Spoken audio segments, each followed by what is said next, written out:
Ladies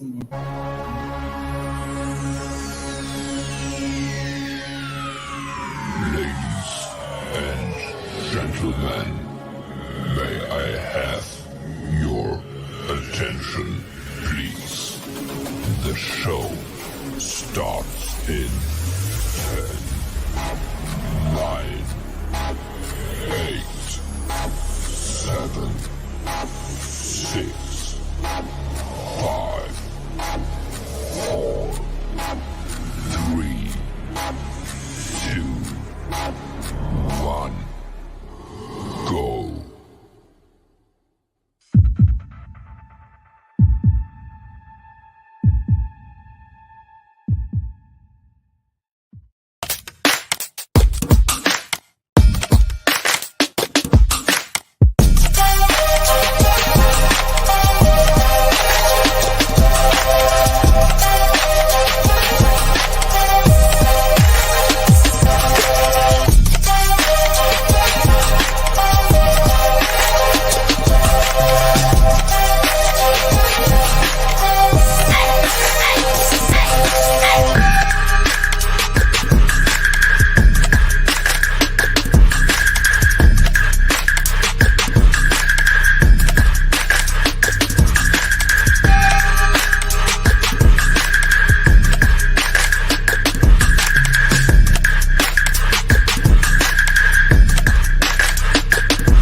All right.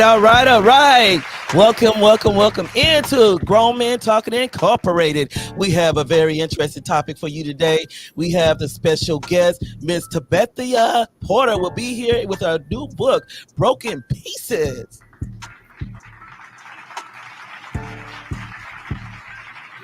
Also, as a reminder, as y'all know, that all the entry has been closed on April. It says April 20th, but April 19th, we will be having a live review for the poetry contestants. And then on April 27th, the poetry winners will be revealed live. So make sure y'all tune in and set your notifications. And make sure you tune in tomorrow as the Unspoken Heart Discussion Hour comes in and give you a topic that's going to bring some heat into the room. In her daughter's shoes, a mother's hidden jealousy of her daughter.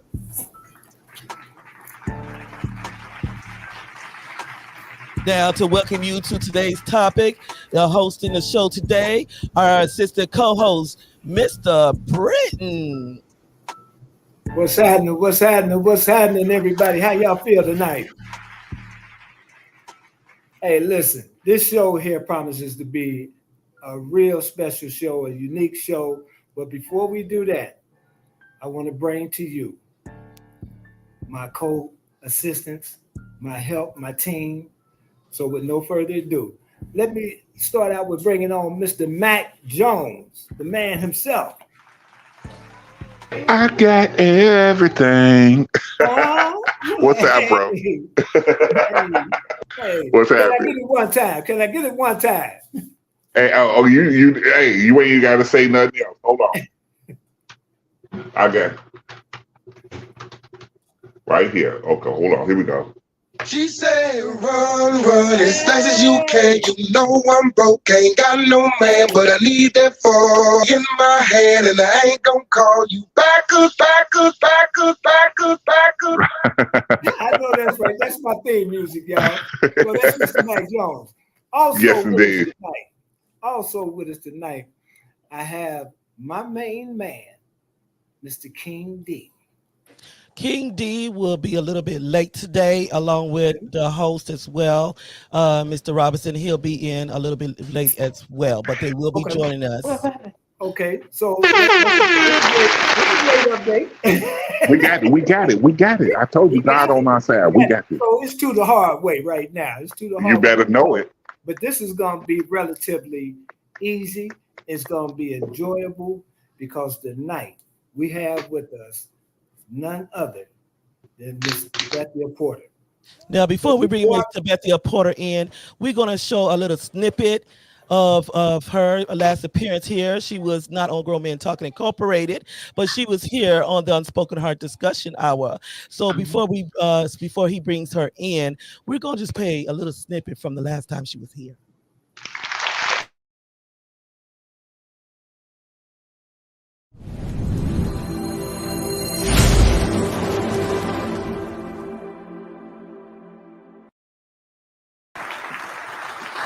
Was there times to where during those hours that you knew your mother was going to be away and you was going to be left home with this person that you thought, well, maybe I could just hide somewhere and maybe he wouldn't find me?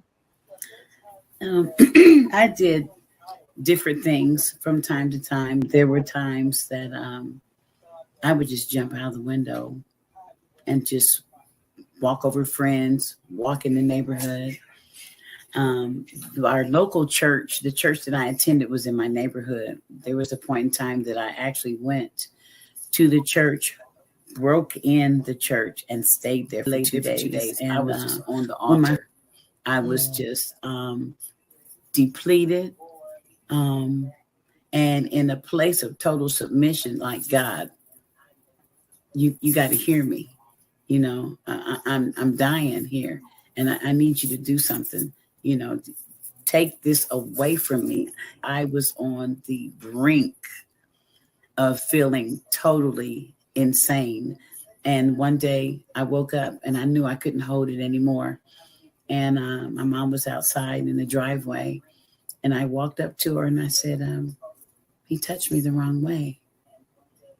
And it kind of got her attention. And she did a double take, like, what did you say?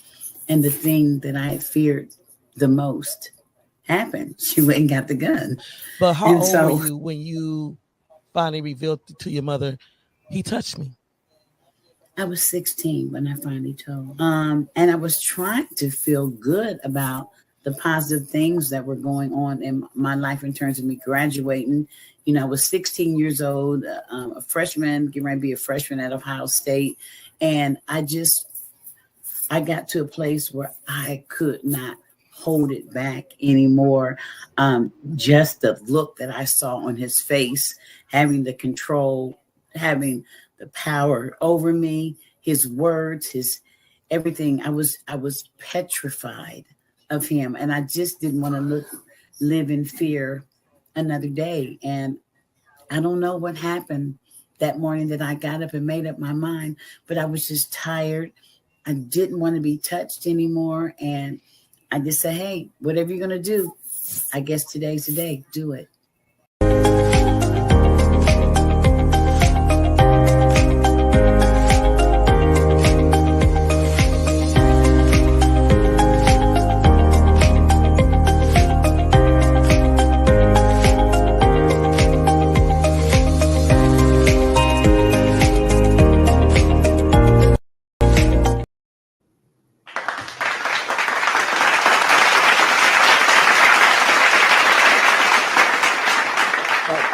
Before I bring Tabathia in, I'd like to acknowledge that we have some guests here in our audience.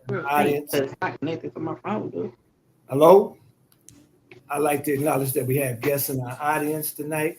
With us, we have two members of the cast of Fatal Betrayal. Would y'all step this way and say hello? Peace and love, everybody. Yeah, this is my daughter in the movie, Amani, and this is Mr. Diamond D. Paris. Hey, Okay. peace and love. So we just wanted them to say hello, give a shout out to them. And they're part of the cast that Tabathia is also a part of. Okay. So with no further ado, ladies and gentlemen, let me introduce to you and familiarize others with the one and only Miss Tabathia Porter. She has a book entitled Broken Pieces or Autobiography. So we want to bring Tabathia on in. Come on in, Tabathia.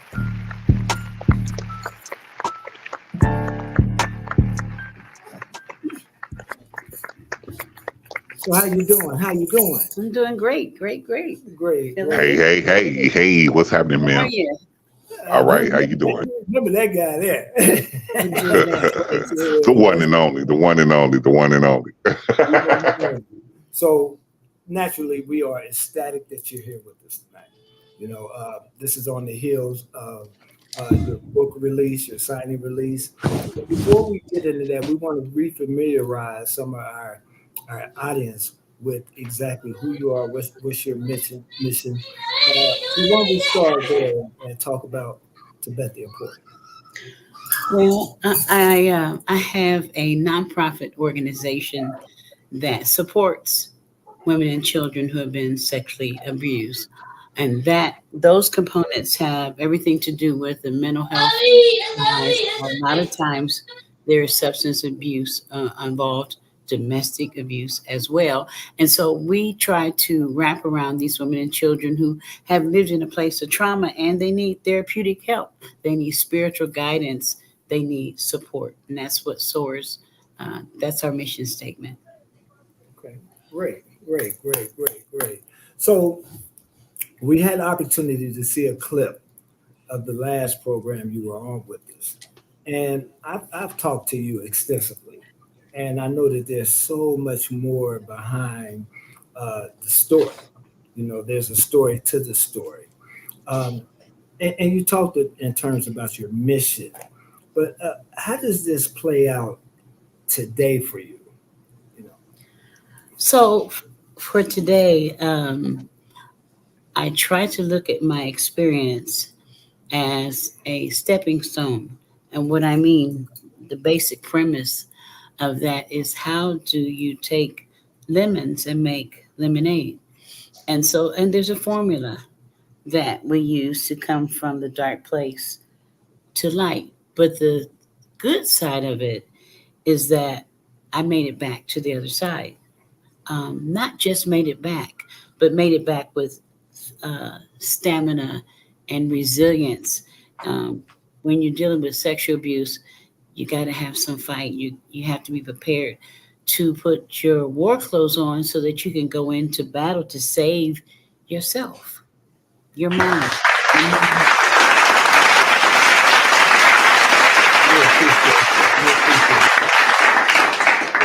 So we know that you've taken on this cause and you wear it on your heart. How does your family respond at this point with you and the books? And what type of feedback have you been getting since the release of the book? Well, the thing about sexual abuse is a topic that most people don't want to conversate about. It's one of those things that it's easier for people to sweep it under the rug rather than to address the social issue of sexual abuse, human trafficking. And so it's not an easy task for me to deal with, neither my family, because in order for me to tell the book, I had to share the details with my family and my children, especially because they didn't know what I had gone through. And I didn't tell them for the reason because there was so much guilt and shame that was attached to what had done to me. And so that's not the kind of information that you want to share, and especially with your children, and allow them to know that you've been in a place where you've been violated. And so it was hard. It was not an easy task. But the whole energy behind freeing yourself is to be honest, is to be transparent. Put it on the table. The people that love you, they'll love you through it. And the people that don't, they'll just be where they are. But the whole thing of forgiveness is the part that helped me reconcile that place, was to forgive the perpetrator. And that's what I had to do. And it was the hardest thing, the hardest task of anything I ever tried in my life, because I didn't want to forgive at that time.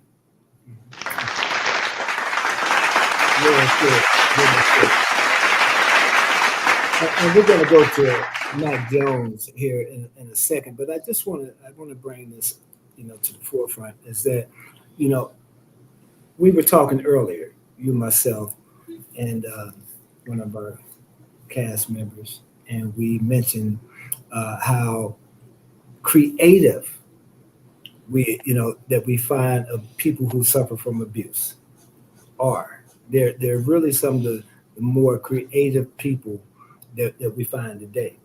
And I don't know if you experience that as a motivator, that trauma as a motivator to bring forth, your singing career, to help you in terms of creating. You're doing a movie now, you've done plays. Does that pain motivate you to really like get out there and express yourself? I think the whole idea of being exposed to the arts is therapeutic. It's a catharsis. It's something that you can throw yourself into when you don't have the wherewithal to put yourself into anything else. The creative flow. That's a certain kind of energy that's inside of you. And only creative people can probably understand or relate to that. But it is when you have a creative outlet, it is a source of healing. It's a source of reconciliation, so that you can recapture yourself through the arts and make it back to a safe place, mentally, spiritually, emotionally.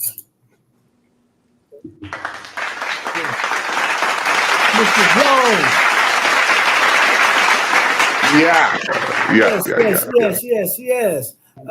indeed. Yes, indeed. And yeah, indeed. First of all, Miss Porter. And give Miss Tabathia, some questions that you had that you've been wanting to ask. First of all, Miss Porter, I am honored to meet you, and I want to say that I am proud of you for one reason and one reason alone, and that is, most people that go through what you have gone through come out on the other side vengeful and hateful and spiteful and things of that nature. And you have managed to come out of it with a smile. And so I would like to know, for other people that suffer going through this and not being able to come out with a smile, what did it take for you to be able to come out on this other end and be progressive instead of unprogressive?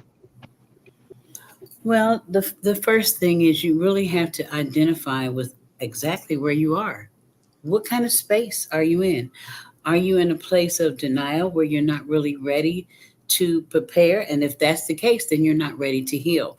Because healing means, excuse me, that you have to roll up your sleeves. It means that you have to put in the work on yourself, and you have to be able to face those demons.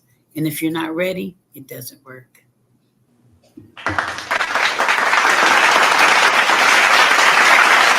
So I see our brother has just joined us. Hey, Mr. D, what up, bro?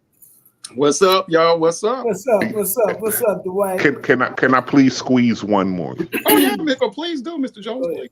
With that said, right? Are you saying that despite it all, you made the conscious decision to battle decisions of battling the demons, or are you saying you was forced to battle the demons? No.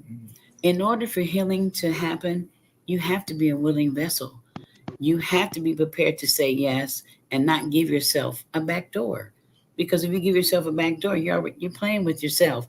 But if you go into it knowing that I've got to put in the work, but there's the other side, and I'm trying to get to the other side. And so that journey looks different for everybody. I mean, you have to weigh out the components of healing, because there are many ways to recover. Some people do it spiritually.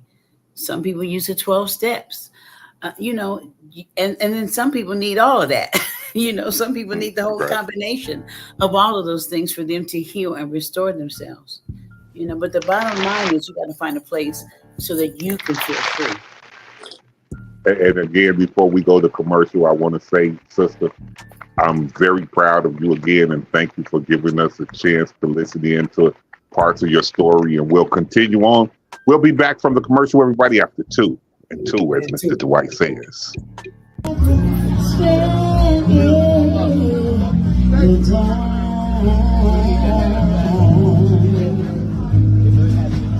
Things are moving fast.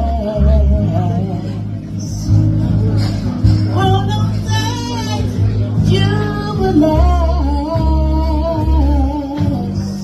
Keep your self-respect and your man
Hey, thank you, everyone over there at Facebook, YouTube, Twitter, Twitch, and Instagram for tuning in and showing your love and support.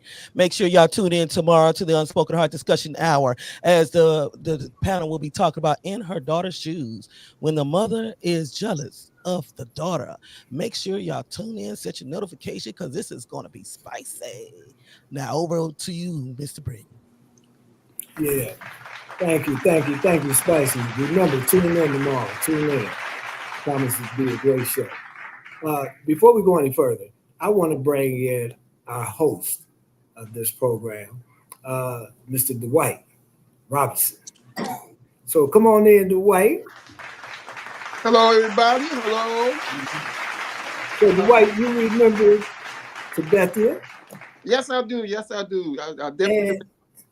And remembering her, you remember some of the things that she had gone through, and we've talked on many occasions, Right, particularly about abuse with a number of individuals that's been on our program. yes. What would you have to offer to Bethia? Well, I just want to say it's a blessing, and honor to have you on the show here. I really love that video we just saw. You have a lovely voice. I really enjoyed that. Wish I could have been there to see you in concert on stage, and that sounds real nice. But I just want to say something, because I know a little bit about your history. I just want to know the things that you've been through at a young age, and I know that we have to forgive people for the things they do to us. I just want to say, have you ever had the person that did this, had he reached out to apologize or to make contact with you and ask for forgiveness for what he done? That person is deceased now, but before he died, I did try to facilitate a conversation with him. He was on his deathbed. It was 4-stage cancer. I knew it wasn't going to be long, and so I went to him bedside and asked him, can we fix this? Because the only thing I wanted to hear from him was to say that he was sorry. And his reply to me was, I told God I was sorry. And from there, I went to a place of total outrage and anger, because God didn't violate me. He had nothing to do with that process. That's right. It was all you. And so from there, my anger turned to more anger at that time.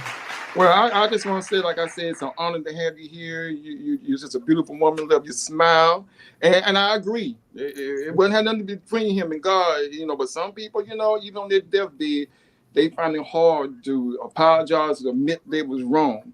So he's gonna have to deal with. Well, he already dealt with it. He's dealing with it now, probably. But I just want to say it's a blessing having you here. You're just such a sweet, beautiful woman with a beautiful soul. Just love having you here. Thank you. So, thanks, Dwight. So with that being said, what I like to do at this point is take our conversation into a deeper place. We've done all the pleasantries because our mission is to help somebody. Since somebody that's looking at this program tonight, everything else aside, there's some dark moments. There's some dark moments. And the one thing that I like for you to articulate is climbing out of those dark moments. Do you have times when it gets to be a little heavy and you feel as though surrender is an option? And what I mean by that is this surrendering the whole feeling of what's happening. Just let it be. Don't try to figure it out. Don't try to write a book. Just forget it. Because we talked earlier with your cousin about how the old saying was, what happens here stays here. And that was synonymous in our culture, the Black culture. Nobody talked about anything. From that point of view, how do you feel about abuse and the things, and how it affected your family? Well, for a long time, I did primarily what most people do. Don't talk about it. Try to ignore it, act like it didn't happen, and push it under the rug. However, that doesn't work that way, because the behavior is going to do what it does. When trauma is presented, and especially where a child is concerned. The brain has not been fully developed. It's not fully developed until 30. So if trauma happens between 0 years and 30, there's Mm. a certain amount of your brain that just freezes right there in the trauma. It's hard to move on. And I mean, a lot of people ignore it. I did it too. But you can't come to a place of surrender, of healing, until you get to that place where you're ready, actually ready to roll up your sleeves and work on yourself. And what I mean by that is it's a whole self-esteem issue when Mm. you violate it. Mm. Because I remember taking showers and feeling like I was gonna scrub the skin off of me because I felt like I couldn't wipe myself clean. I couldn't Mm. scrub enough because the violation made me feel like I was still dirty after I showered. And so there's a whole mindset of transformation that has to happen when you're trying to heal, because you got to move out of that dark place, and it's a process. I would be negligent if I tell you that you can go heal and get better instantaneously. No, it's a Yeah. process. Yeah. It's a process. Yeah. Mhm. There's no magical cure. Yeah, yeah, yeah. And during the book signing, I was there, I was present, and I had an opportunity to witness some of the participants that came, some of the folks that came out to support you and whatnot. And in doing so, we had an opportunity to hear a great many people speak out. What did that do? Was that a sense of vindication for you, or? Actually, in a normal circumstance, I would have fallen through the floor to listen to someone stand up and say that they walked into my house as a little girl, pushed my bedroom door open, and I was tied down to a bed with no clothes. Mm. Of course, I was affected because it had been a secret for 52 years and there were no witnesses. And so there were people that said I made it up. There were people that said, oh, she must have some mental health problem. Mm. Something must be wrong with her. Let's get her some help.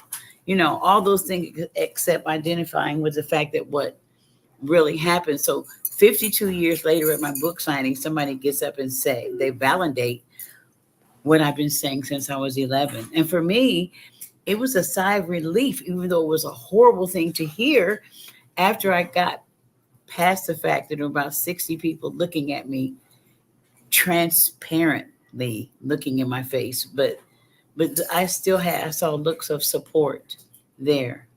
And so for me, it was a good thing because it gave validation to what I've been saying since I was a little girl. I finally had proof. Mhm. Wow. Mm. Mr. Jones. So let's bring Mr. Jones into the conversation. Mr. Jones had to step out for emergency right quick. Okay, there my man right there. King D. How you feel, King D? Let me have to unmute. So you've been listening to us, and you've had an opportunity to be a part of the last program where Tabathia was our guest and seeing footage of her. What's your take, on the childhood abuse issues? What's your stand there? Well, are you asking me on her situation or just in general? This in general, but apply it to Tabathia. Okay. Like when it comes to like child situations like that, like it's very difficult to grow up with those type of traumas because you always think, like, in the back of your mind, you're always like it's hard for you to get in relationships, it's hard for you to trust, it's hard for you to pretty much do anything. And it's just, when it comes to her situation, she's very strong, very, very, very strong, and very wise. And I just love that. And you have a beautiful smile, by the way. Your smile is mesmerizing. But yeah, you're very strong and very, very I appreciate your will to, how can I say this? Your will to break free, if that makes sense. I appreciate that. That's amazing. And that's it. Before we get too emotional.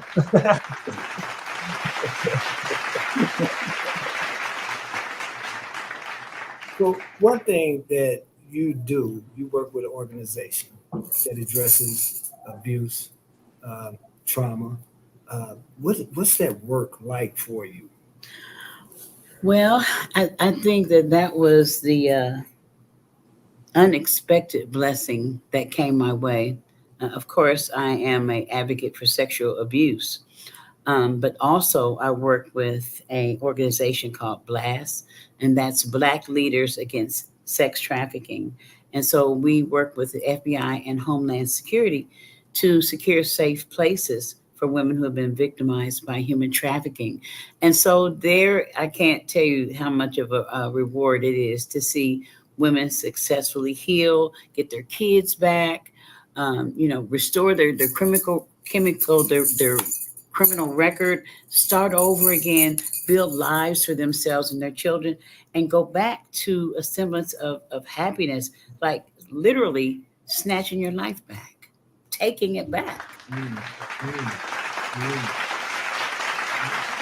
So in your work, we hear of very few men, and we know that there's a great many, that have suffered abuse, childhood abuse, molestation. How do you help the men that are in this position? Believe it or not, we have had men come forth. We've had groups where women came forth and told their stories, and the significant other in their life just showed up to be a support for them, and they ended up telling their story, and the girlfriend not know that her boyfriend had been sexually abused, and so now the relationship has a different twist and angle on it, on how they both navigate, because I'm saying 1 out of 3 women have been sexually abused, and the statistics for men are catastrophic, except it's hard to get statistic numbers because men don't tell either. And so, it's just about making yourself the priority and loving yourself enough to want to fight back and get your life back. That's just basically what it is. And know that the thing that hurts you the most can push you into a place of purpose. And that's what happened. My pain moved, it evolved into purpose, passion for other women, children, and men who have been abused. Been there, done that. I know what it feels like. I know what the trauma is. I know how hard it is to fight to get your life back. But I'm here to tell you, I made it to the other side. We're talking about mental health. We're talking about substance abuse. We are talking about not being able to navigate in relationship. It train wrecks every single facet of your life.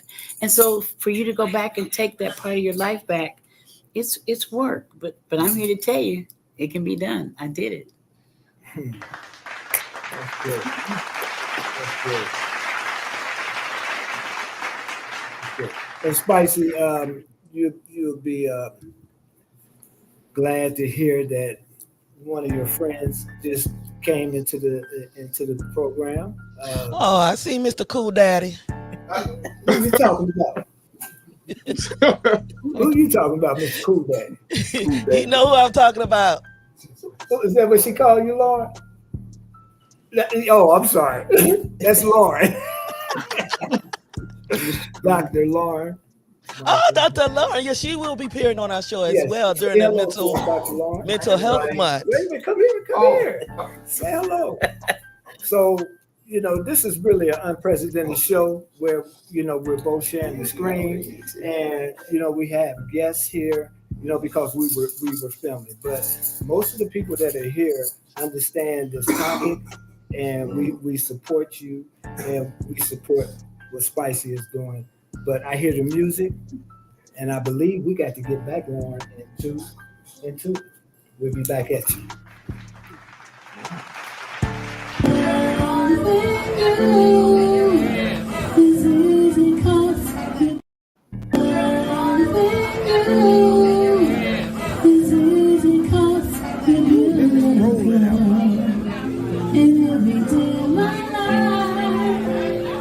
feel the love in you. Loving you is more just a dream come true.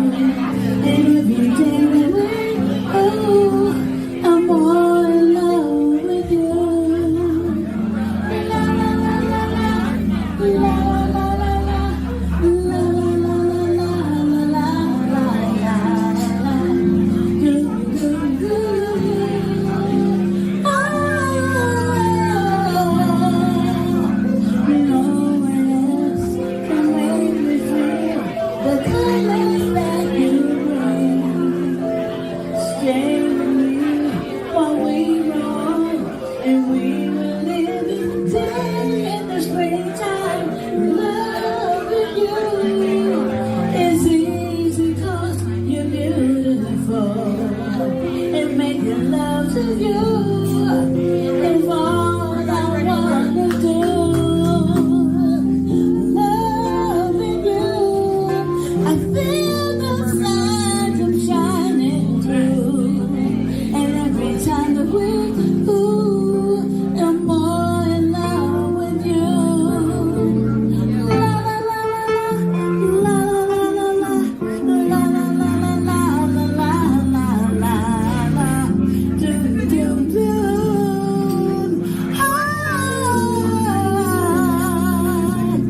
No one else can make me feel the colors that you bring.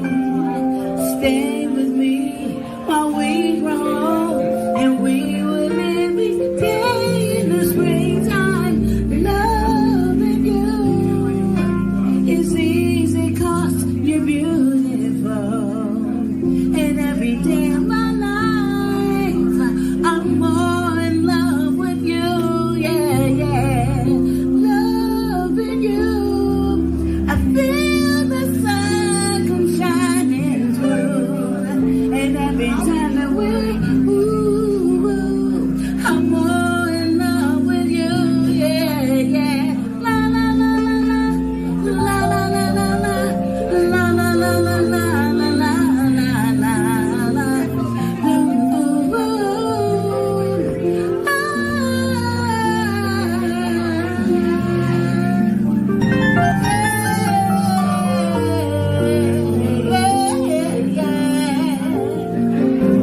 No one else can make me feel the colors that you bring. Stay with me while we grow, and we will live each day in the springtime. Loving you is easy 'cause you're beautiful. Making love with you is all I wanna do.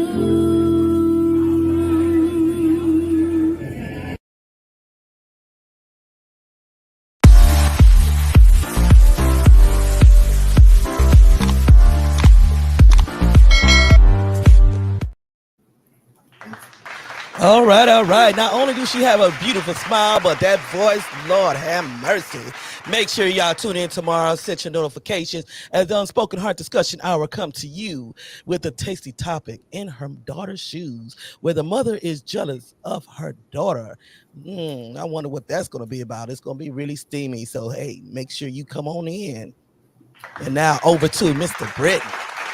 Yeah, but we're going to flip it back to you real quick, Spicy, because I just like to hear your voice, right? So I need you to tell our audience about our Powerful Poet Contest.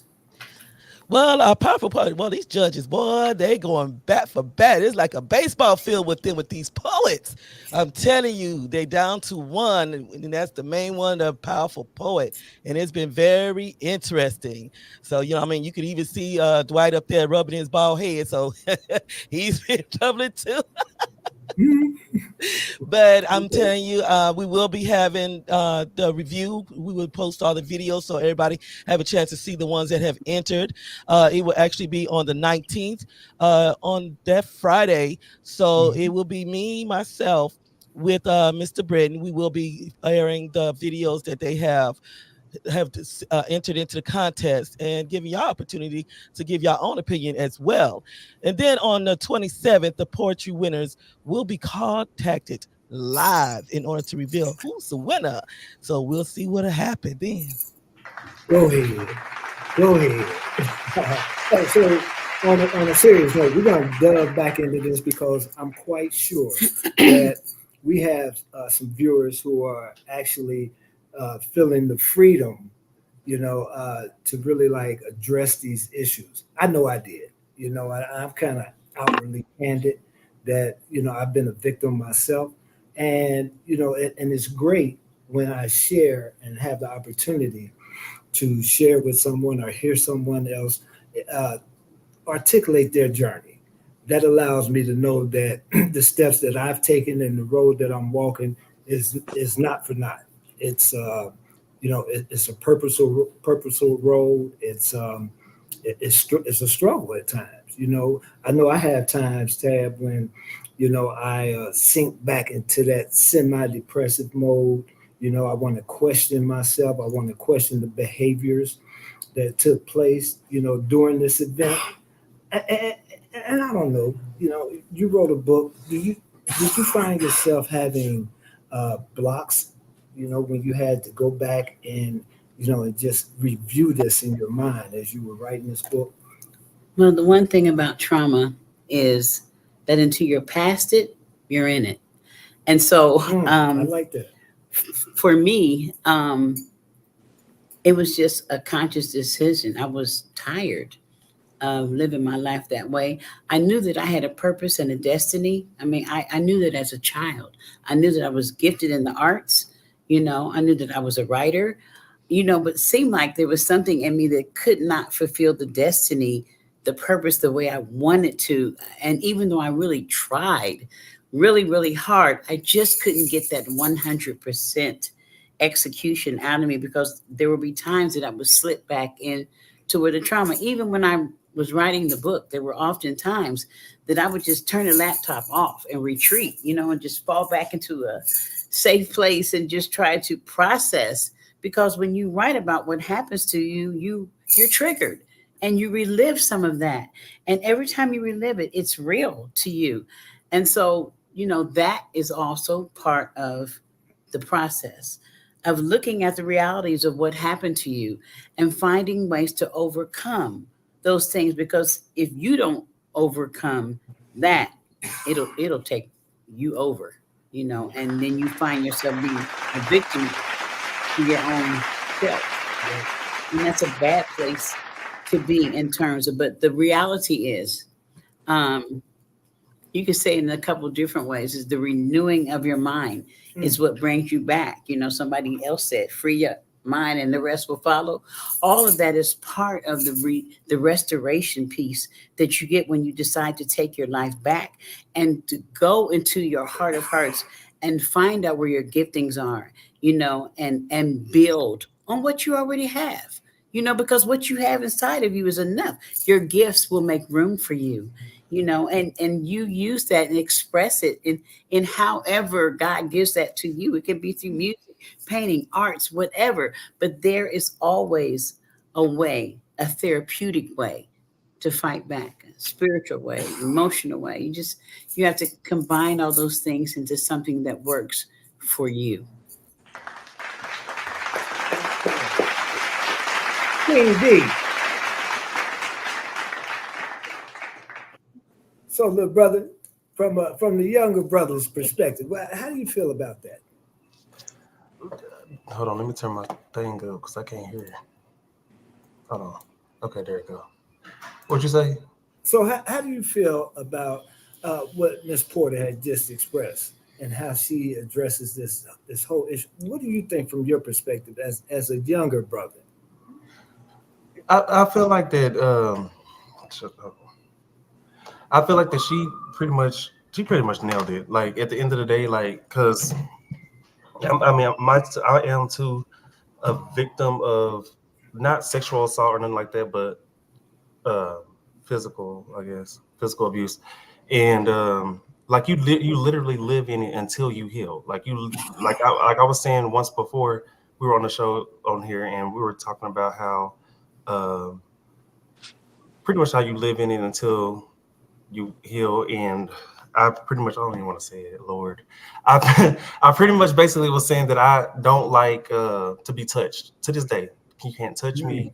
I'm still kind of timid, triggered. Like even my wife, she already knows I'm not affectionate. Don't hug me, don't kiss me. I mean, that's just the way I am, And it was because like one point we was in a bed laying down, and she just wrapped her arm around me. This is when we first started dating. She wrapped her arm, and I jumped out. I literally jumped out the bed. I was like, "Don't do that." She was like, "Wait, what happened?"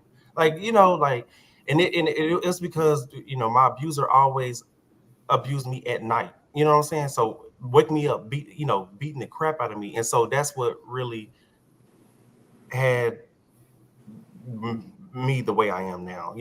So I'm still working on it. I still try. I still try to hold hands and stuff like that, but it's just been affection and being touched. And then another thing, I was not raised around affection. I was like with my aunt, well, my adoptive mom, which is my aunt. She basically she kind of tried to show us affection, but then not really, because they don't know affection. And then when we moved with my biological mom, she's rough. You got to get it how you live, hood. So if we were raised in two different environments, so we never really got, like, to this day, we don't say I love you to our mom and stuff like that. Like, we just like whatever. You're like, But we're working on it though. And I was even saying, like, when it comes down to my kids, like I said it once before on here, when it came down to my middle son, he's a split, like the exact same way I am, same attitude, same everything. And I caught myself treating him the way I was treated growing up. And like I was on a rampage one day, and I literally had a flashback of what I almost said his name, this particular person, how he treated me. And I was just like, I can't do this. I'm like, I don't want to put that same trauma on my son, So, you live in it until you completely heal. And I'm still, I'm still, getting myself together. I am. Okay. Thanks, young brother. Thanks. Dwight. Yeah, come on in here, Dwight. Well, I just want to say, that basically, I agree with King D, but what I want to ask Ms. Porter, if you have children, have you talked to your children about the things that you've been through and how they react to that once you told them?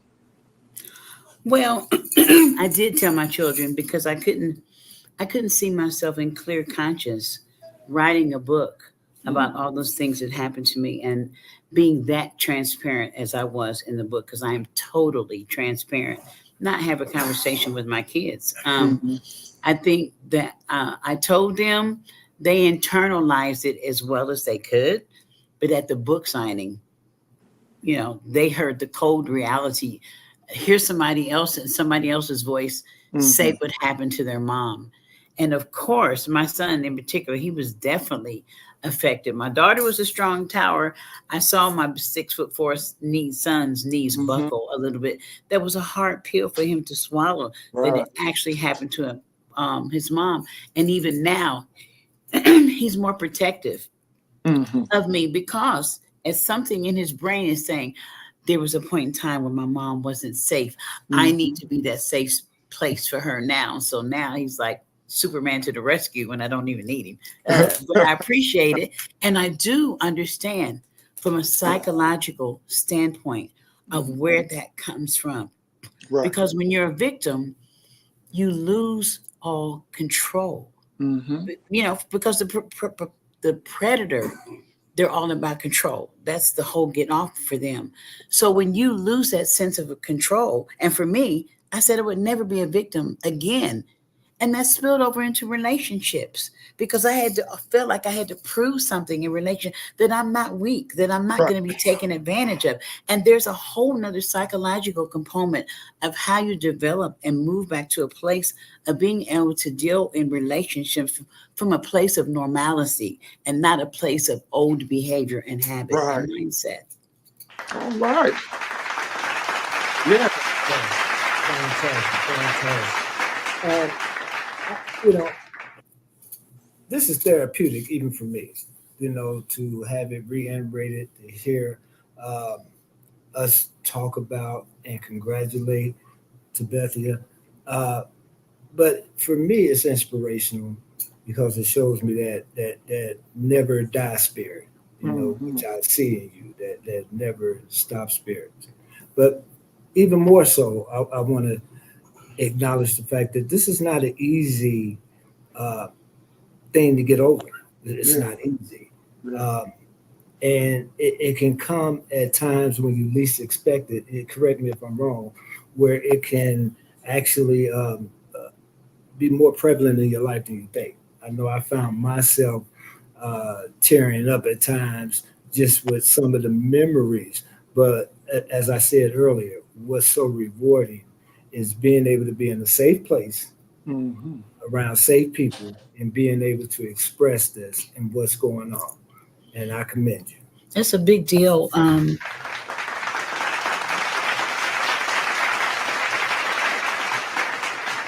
I think it's important for us to allow women, children, whoever, to be in a safe space to talk about what they've been through. It's hard enough to process it alone without thinking that somebody else is judging you or thinking a certain way about you. I mean, we really have to be sensitive to the fact that somebody has been traumatized, victimized. Nobody signs up to get that done to them on a Saturday morning. A kid's supposed to watch cartoons. We're not supposed to have to worry about that. Yeah. But the other reason is that I wrote the book is because we really need to know and understand what the red flags look like in terms of a predator who's possibly grooming your daughter, grooming your grandchild, and they don't understand what that looks like. We as parents have a responsibility. We have kids and grandkids, and we need to know what those red flags look like. Behavioral changes, isolating, all those are kind of things that little kids, bedwetting when they're potty trained. There are all kinds of signs, weight gain, all those abnormal eating, all of those things are signs of emotional behavior that's going on that have diagnosis, and until you investigate and find out what's going on, you live in that place of just being stuck. Real quick before we go, I'm going to need for you to talk about your champion, your hero. And I know she's probably watching, but I'm going to need for you to talk about the support that Miss Dorcas Porter gave you. It's hard to do in a nutshell, but I'll say this. After I went away to college, my mother decided to become a foster parent. And 40 years later, and 500 kids later, she had changed the trajectory of hundreds of girls' lives. She did it because she was really trying to figure out what the heck was going on with me. She couldn't figure out why my behavior was the way it was because we didn't tell what happened. And so she spent all those years getting training and understanding of what happens to the mind of a child when they're sexually abused. And 500 kids later, she was able to impact all of these young women to help change their lives, to nurture them, support them through their trauma and their ups and downs, and give them a loving home, and a place to come back to. And those kids are grown now, and they have kids, and their kids belong to us. And so we have created extended family to reach them. It doesn't always have to be your biological people that come to your rescue. Other people love you and wrap around you, and they will support you and your journey. We salute you, Ma. We salute you. So we just want to remind you real quick, let's get a caller in here. Please call us. We know somebody's out there dying to call in here. Please call in, ask Ms. Porter questions, and let's get some help. But right now, I hear that music. So we'll be back in 2 and 2.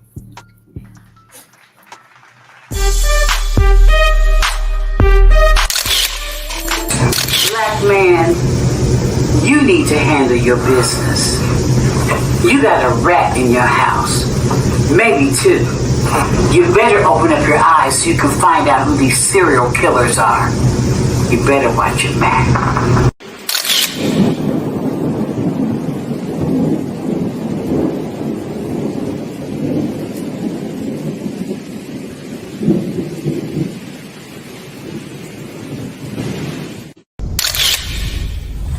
Welcome to Atlanta, sister. Hey, does anyone know I'm here?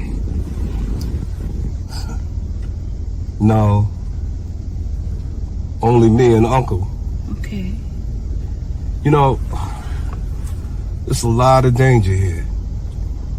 So, you know, we got to keep you safe.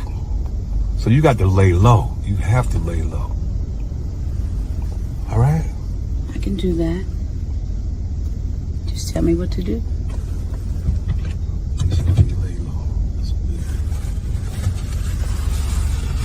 So what kind of danger are you talking about? We'll have to talk about that later because we have to move. I don't want nobody to know you're here. Okay? That's fine. All right.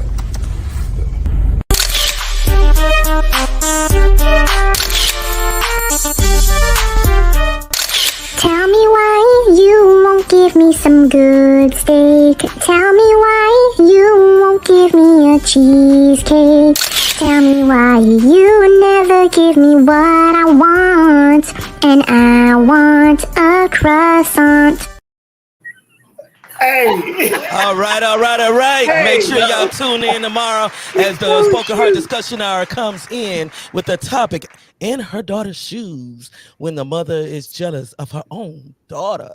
Sadly but true. And also keep your eyes open, set your notification because it's going to be live with me and Mr. Britton on the 19th of April, the poetry review, where y'all get to vote yourself on what y'all think about the poetry that has been entered into contest and see who might win that beautiful trophy. Now I'm gonna hand it over to Mr. Britton and his steak. Hey, Spicy, that wasn't even cool. That wasn't cool. You know, that's why we getting a divorce. I want you to know now that that's gonna be the reason. You're not going nowhere. Hey, but thanks a lot, and thanks for the shout out. You know, she's doing great in the film, and you know, since we're at that juncture, you know, do you think that seeing you play these parts in this particular film, do you think that that's a vehicle for change to be able to help someone change the trajectory of their life, to be able to heal? I do. Of course, I think any creative outlet is a source of healing. And everybody's creative outlet is different. But once you find it and you tap into it, it's a place that it can, for me, the deficit parts of my life, they were numerous, but the giftings outweighed that. And so I was able to kind of find my place. And it was a therapeutic place too, because it served as therapy. And then the other thing is too, when someone else is healing as a result of your words, you're blessed. You're blessed because they're blessed, and you heal as they heal. And so it's like each one teach one.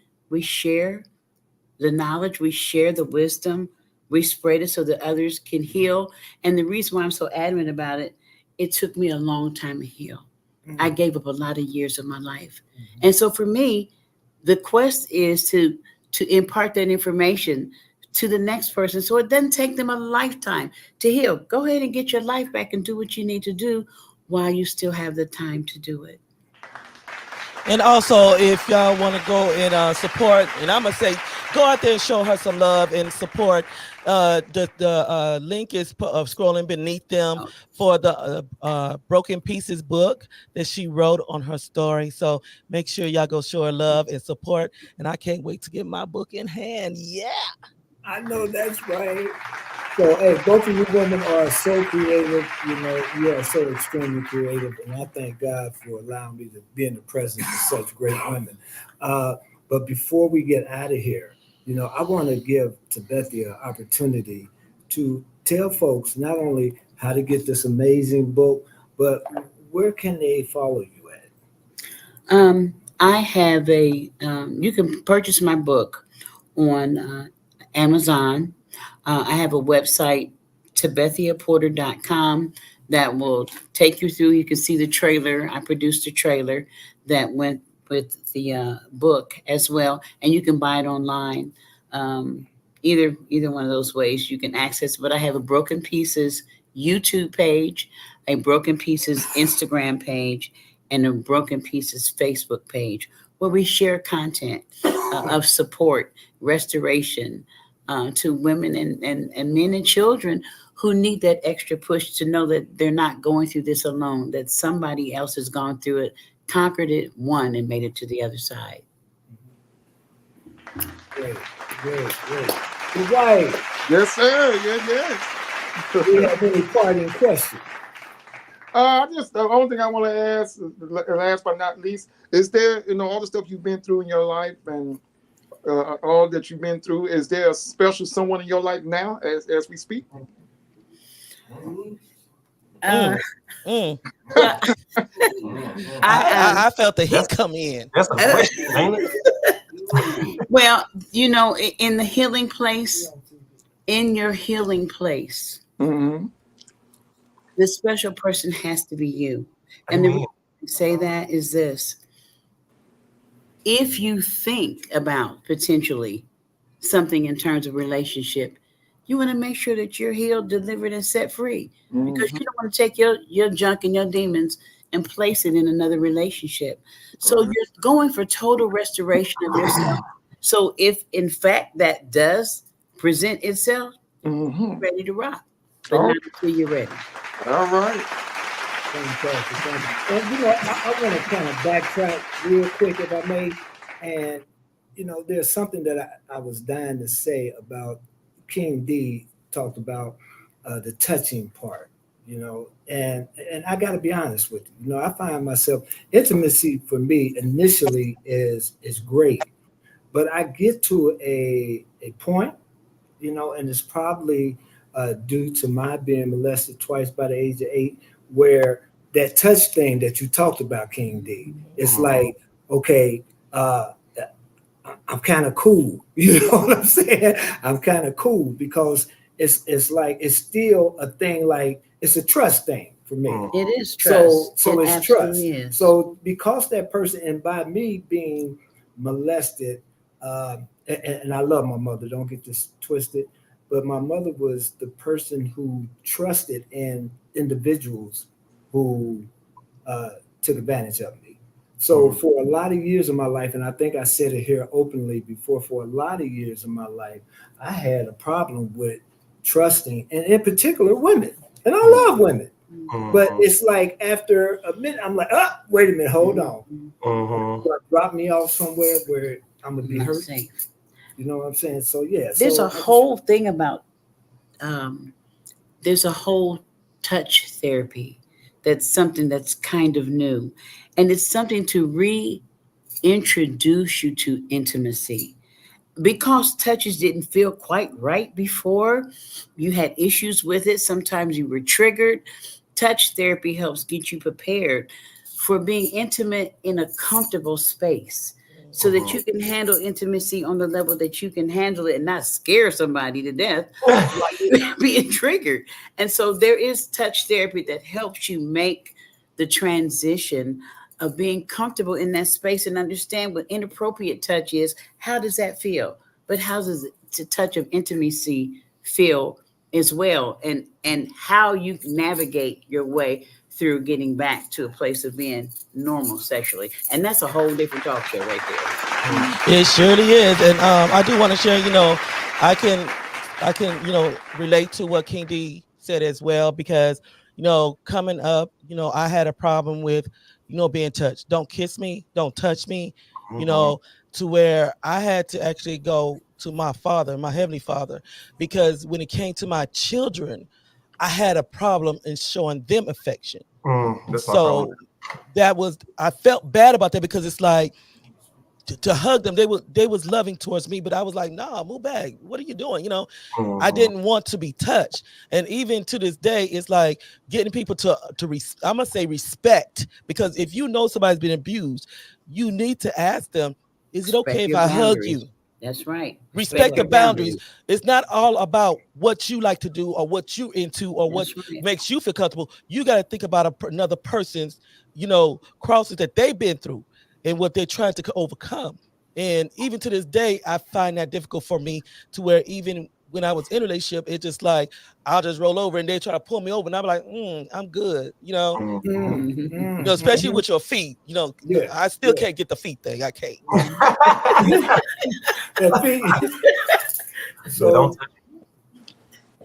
So before we get out of here, we have a tradition here on our show where we give the nice nutrition, and we usually select one of our hosts to do that. However, in honor of Tabathia, I like to bring Dr. Lauren Michael Harris. Okay, before we bring Dr. Lauren, and I love Dr. Lauren, I didn't know that was him. I had stepped out for a minute. I seen him peep. Oh, that's my baby.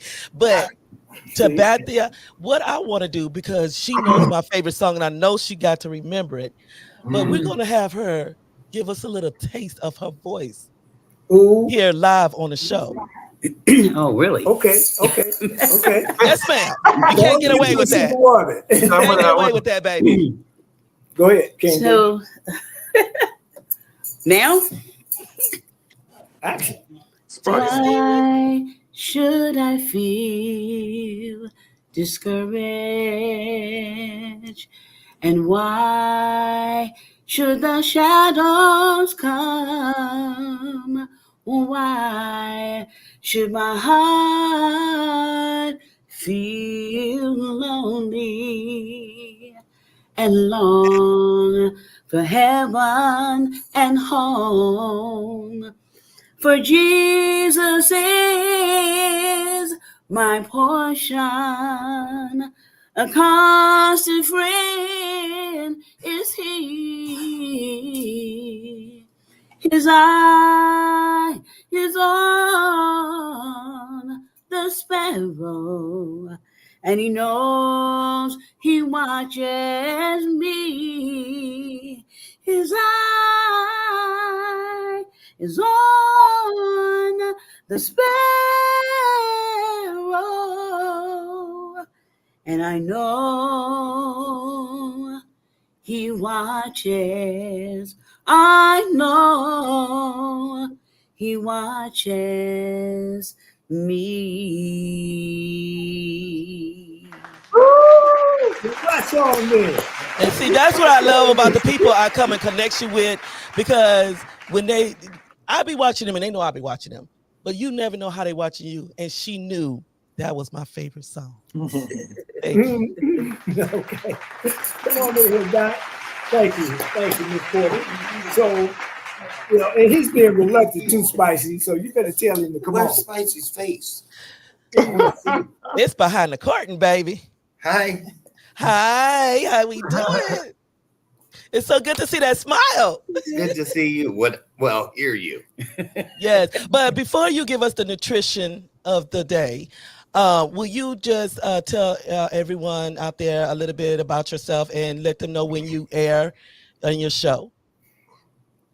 Because I love your show. Y'all put people on the spot. I love your show. I love your show. Oh, thank you. And I love you and your show. My show is called Bathrobe Moments. It's a morning show. So if you're looking for a way to start your day, it's all about the trajectory, y'all. So we come together and have illuminated conversations. We've done it for 7 straight years, 50 weeks a year, 5 days a week. This is the 8th season, the 8th year. And I'm with the E360 television network, where I'm an executive producer, but I own Trajectory TV, my own network, where you'll find the show all over. And so just, Google me. That's what I tell people to do.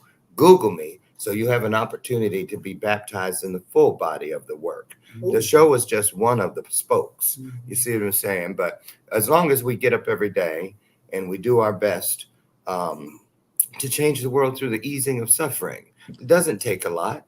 It could be a glance. It could be a knowing nod of the head, that gives somebody that little thing you don't know, So just do your best. Take up the battle. Do your best and find some way to get your hands on one E and one R. That's the best thing I could tell you. A lot of people get up every day thinking they have to change the world by using all 26 letters. No, no, and no. Start with 2. E and R. Take great to greater, bright to brighter, strong to stronger, bold to bolder. Take your pick. And when you're done with the E and the R, flip it.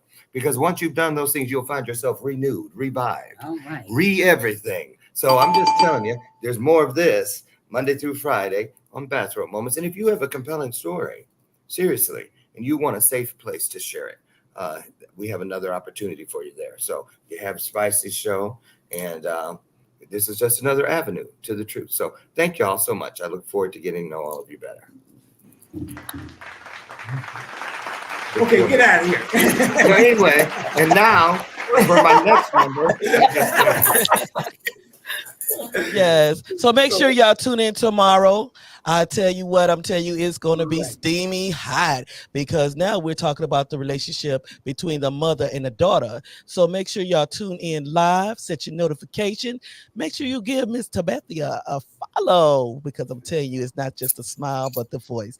And make sure y'all go on Amazon or her link below and purchase Broken Pieces. And from the Unspoken Heart Discussion Hour, Grown Men Talking Incorporated, we want to say congratulations on your published book. We ask that you stay tuned to see her as Logan in Fatal Betrayal. All right. She's doing a bang-up job. So that concludes our show for tonight. We love having you here. Thank you. We look forward for you to come back. Come back, because we know there's more to the story. There's more and more, and you're doing some great work in terms of helping someone else. Spicy, we love you. Everybody else, we out of here. Yeah, let's take this out with the model walk from King D. What?